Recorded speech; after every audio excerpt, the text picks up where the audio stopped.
ഇന്നത്തെ നമ്മുടെ സ്പെഷ്യൽ ഞണ്ട് റോസ്റ്റാണ്. അപ്പോൾ അതെങ്ങനെയാണ് ചെയ്യുന്നത് നോക്കാം.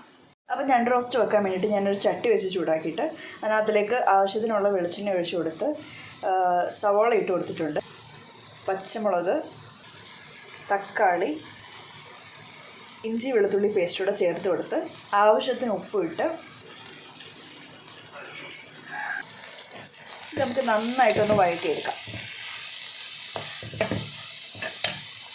അപ്പോൾ ഉള്ളിയെല്ലാം നല്ലതായിട്ട് വഴണ്ട് വന്നിട്ടുണ്ട്. അപ്പോൾ അതിലേക്ക് ഒരു 2 സ്പൂൺ മുളക് പൊടി,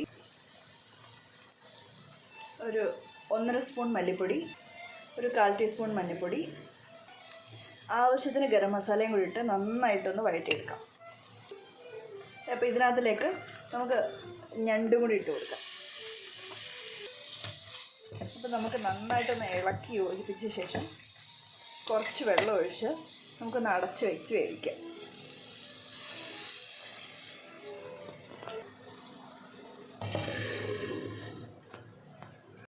അപ്പോൾ നമ്മുടെ ഞണ്ട് റോസ്റ്റ് ഇവിടെ തയ്യാറായിട്ടുണ്ട്. എല്ലാവരും ട്രൈ ചെയ്ത് നോക്കണം.